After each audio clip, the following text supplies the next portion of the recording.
இன்றைக்கி உங்கள் எல்லாருக்கும் ஒரு குட்டி ஸ்டோரி சொல்ல போகிறேங்க. என்னடா இவ டெய்லி ஏதாச்சும் தத்துவமாக உளறிட்டுருப்பா, இன்றைக்கி என்ன ஸ்டோரியில் இறங்கியிருக்கான்னு நீங்கள் யோசிக்கிறது எனக்கு புரியுதுங்க. இந்த ஸ்டோரி எனக்கு ரொம்ப பிடிச்சிருந்ததுங்க. நிறைய பேர் இந்த ஸ்டோரி ஆல்ரெடி கேட்டிருப்பீங்க. கேட்காதவங்களுக்காக தாங்க இந்த ஸ்டோரி சொல்ல போகிறேன். அது ஒரு பனிக்காலங்க. ஒரு பெரிய பிஸ்னஸ்மேன் அவரோட கெஸ்ட் ஹவுஸுக்கு காரில் போயிட்டுருந்தார். அப்போ அவரோட கேட் முன்னாடி ஒரு யாச்சகம் எடுக்கிறவங்க அந்த குளிரில் நடுங்கிட்டு இருந்தாங்க.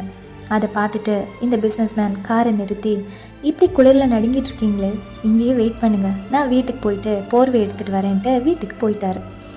வீட்டுக்கு போயிட்டு பிஸ்னஸோட டென்ஷன், வீட்டில் ஒய்ஃபு குழந்தைங்க எல்லாம் பார்த்த உடனே அவர் இந்த யாசகரை பற்றி மறந்தே போயிடறாரு.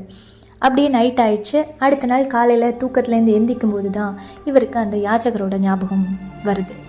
அச்சிச்சோ, அவரை வெயிட் பண்ண சொன்னேனே, மறந்துட்டேனே அப்படின்ட்டு பதறி போய் போர்வை எடுத்துகிட்டு அந்த முதியவரை பார்க்குறதுக்கு ஓடோடி போகிறாரு. அங்கே போய் பார்க்கும்போது தாங்க தெரியுது, குளிர் தாங்க முடியாமல் அந்த முதியவரை இறந்தே போயிட்டார்.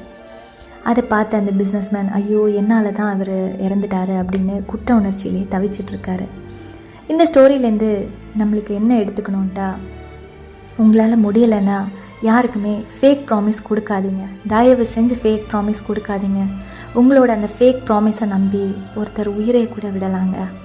இன்னொன்று, யாரையுமே டிபெண்ட் பண்ணி இருக்காதீங்க. அந்த யாசகர் அதுக்கு முன்னாடியும் கூட அந்த குளிரில் தாங்க இருந்தாங்க. அப்போது அவரோட மனசில் நம்மளால் முடியும் அப்படிங்கிற ஒரு செல்ஃப் கான்ஃபிடென்ஸ் இருந்துச்சுங்க. அதனால் அவர் உயிரோடு இருந்தார். எப்போ இவர் இந்த பிஸ்னஸ் மேனை டிபெண்ட் பண்ண ஆரம்பித்தாரோ அப்போது இவரோட செல்ஃப் கான்ஃபிடென்ஸ் போய் இவர் உயிரை கூட விட வேண்டிய நிலமையில் ஆயிட்டார். ஸோ முடிஞ்ச வரைக்கும் யாருக்கும் ஃபேக் ப்ராமிஸ் கொடுக்காதீங்க. யாரையும் டிபெண்ட் பண்ணி இருக்காதீங்க. என்ன கரெக்டாக?